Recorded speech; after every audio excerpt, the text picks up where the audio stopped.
Hello students of class 5। अभी तक हमने आपको हिंदी लैंग्वेज में 2 चैप्टर बताए, जिसमें हमने आपको भाषा, बोली और व्याकरण का ज्ञान दिया। इसके अलावा हमने आपको वर्णों के बारे में बताया, स्वर क्या होते हैं, व्यंजन क्या होते हैं। अब इस चैप्टर में जो चैप्टर 3 है, जिसका नाम है शब्द का वाक्य विचार, इसमें हम आपको इस बात का जिक्र करेंगे कि शब्द कैसे बनते हैं और शब्दों से किस प्रकार से वाक्य की रचना की जाती है। तो आइए अब हम जाने शब्द क्या होते हैं। वर्णों के क्रमबद्ध समूह को जिसका कुछ ना कुछ अर्थ हो, उन्हें हम शब्द कहते हैं। अगर शब्द का कोई अर्थ नहीं निकल रहा है तो वो शब्द नहीं कहा जाएगा। शब्द वर्णों के मेल से बनते हैं। शब्द भाषा की सबसे छोटी इकाई है। शब्दों के द्वारा ही हम वाक्य बनाते हैं। शब्द विचार के अंतर्गत हम शब्दों का निर्माण, शब्दों की उत्पत्ति, शब्दों का अर्थ एवं शब्दों के प्रकार का अध्ययन करते हैं। जैसे गुलाब है, गा प्लस छोटा ऊ प्लस ला प्लस बड़ा आ प्लस ब प्लस आ, अगर सबको मिलाएंगे तो बनेगा गुलाब। जिराफ, ज प्लस छोटी ई प्लस रा प्लस बड़ा आ फिर फा और फिर आ, इस प्रकार से जिराफ बन गया। तो शब्द वर्णों का ऐसा समूह होता है जिनका कुछ ना कुछ अर्थ अवश्य होता है। शब्दों के को 4 आधारों पर बांटा गया है: उत्पत्ति और स्रोत के आधार पर, रचना के आधार पर, अर्थ के आधार पर और प्रयोग के आधार पर। उत्पत्ति और स्रोत के आधार पर शब्द 4 प्रकार के होते हैं: तत्सम शब्द, तद्भव शब्द, देशज शब्द और विदेशी शब्द। तत्सम शब्द वो शब्द होते हैं जो संस्कृत भाषा के हिंदी भाषा में ज्यों के त्यों प्रयोग किए जा रहे हैं, जैसे अग्नि, मयूर, हस्ती, सिंह, दंत, ओष, चंद इत्यादि। तद्भव शब्द वो शब्द होते हैं जो संस्कृत भाषा से हिंदी भाषा में आ तो गए, लेकिन हिंदी भाषा में उनका थोड़ा सा रूप बदल गया है। जैसे अग्नि का आग हो गया, मयूर का मोर हो गया, हस्ती का हाथ, सिंह का शेर, दंत का दांत, ओष्ठ का होठ, अश्रु का आंसू और चंद्र का चंद्रमा होता है। देशज शब्द वो शब्द होते हैं जो किसी क्षेत्र विशेष में प्रचलित होकर विभिन्न बोलियों से हिंदी भाषा में आ गए, जैसे आटा, खटपट, डिबिया, झूला, छप्पर, कौड़ी, चाचा इत्यादि। विदेशी शब्द वो शब्द होते हैं जो विदेशी भाषाओं से हिंदी में आ गए, जैसे अब कुछ शब्द अंग्रेज़ी के होते हैं, कुछ फारसी के, कुछ उर्दू के और कुछ अरबी के होते हैं। अब अंग्रेज़ी के शब्द जैसे हम वैन, कार, बस, ड्राइवर, इन सब का आम बोलचाल की भाषा में प्रयोग करते हैं।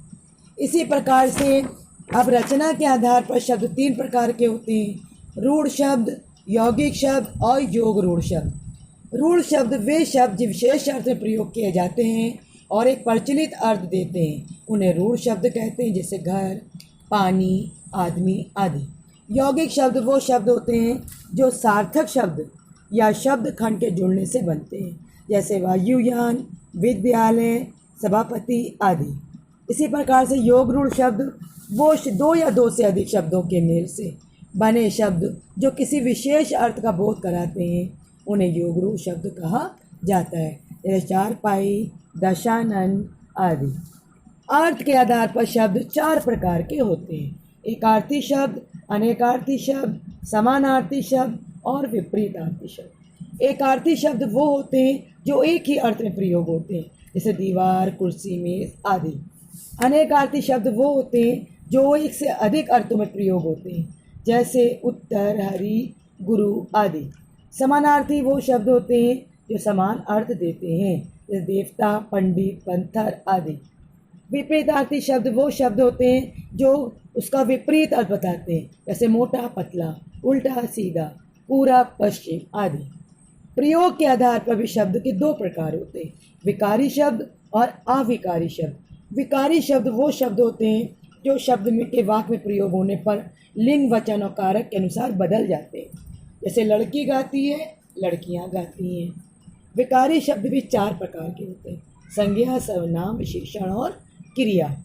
अविकारी शब्द वो होते हैं जिनका वाक्य प्रयोग होने पर उनका रूप नहीं बदलता। जैसे घोड़ा तेज दौड़ता है, घोड़े तेज दौड़ते हैं। इसके भी 4 प्रकार के होते हैं: क्रिया विशेषण, संबंध बोधक, समुच्चय बोधक और विस्मयादि बोधक। अब आइए वाक्य की रचना पर। जिस प्रकार से आपने देखा वर्णों के मिलने से शब्द बनते हैं, वैसे ही शब्दों के मिलने से वाक्य की रचना होती है। वाक्य विचार के अंतर्गत हम वाक्य निर्माण, वाक्य के प्रकार और वाक्य के भागों का अध्ययन करते हैं। अतः वाक्य वो होते हैं जो शब्दों का ऐसा क्रमबद्ध समूह है जो एक विशेष अर्थ प्रकट करता है। एक या एक से अधिक शब्दों को जब हम सार्थक रूप में व्यवस्थित करके प्रयोग करते हैं तब वाक्य का रचना होती है या वाक्य का निर्माण होता है। जैसे चिड़िया उड़ती है, निधि गाती है। इसमें जो है हमें कई शब्दों को मिलाकर वाक्य की रचना की है। वाक्य के 2 अंग होते हैं, उद्देश्य और विधेय। उद्देश्य वाक्य में जिसके विषय में कुछ कहा जाता है उसे उद्देश्य कहते हैं। जैसे राधा गाना गाती, इसमें राधा उद्देश्य है। पिताजी बाजार गए, पिताजी उद्देश्य है। विधेय क्या होते हैं? विधेय वो होते हैं जो उद्देश्य के विषय में कुछ कहा जाता है, उन्हें विधेय कहते हैं। जैसे महात्मा गांधी एक महान व्यक्ति थे। अब एक महान व्यक्ति थे, ये हमारा विधेय हो गया और महात्मा गांधी हमारा उद्देश्य हो गया। महाराणा प्रताप बहुत वीर थे, महाराणा प्रताप उद्देश्य हो गया और बहुत वीर थे विधेय हो गया। इसी प्रकार से वाक्य 3 प्रकार के होते हैं: सरल वाक्य, संयुक्त वाक्य और मिश्र वाक्य। सरल वाक्य वो वाक्य होते हैं जिसमें एक ही कर्ता और एक ही क्रिया का प्रयोग किया जाता है। जैसे वो दिल्ली में रहता है, प्राची कक्षा 5 में पढ़ती है। संयुक्त वाक्य में हम एक से अधिक क्रिया का प्रयोग करते हैं और हमने राजेश को बुलाया लेकिन वो नहीं आया। शर्मा जी स्टेशन पर देर से पहुँचे, तब तक ट्रेन जा चुकी थी। मिश्र वाक्य वो वाक्य होते हैं जिसमें एक प्रधान उपवाक्य हो और शेष वाक्य उस पर आश्रित होते हैं, उन्हें मिश्र वाक्य कहते हैं। मैं जानता हूँ कि रवि एक भोला लड़का है, मैं जानता हूँ प्रधान उपवाक्य है, रवि एक भोला लड़का है उस पर आश्रित वाक्य है। इस प्रकार से आपको अब सही प्रकार से शब्द की और वाक्य का ज्ञान हो गया होगा। आइए अब हम इसके बाद में आपको बताएंगे।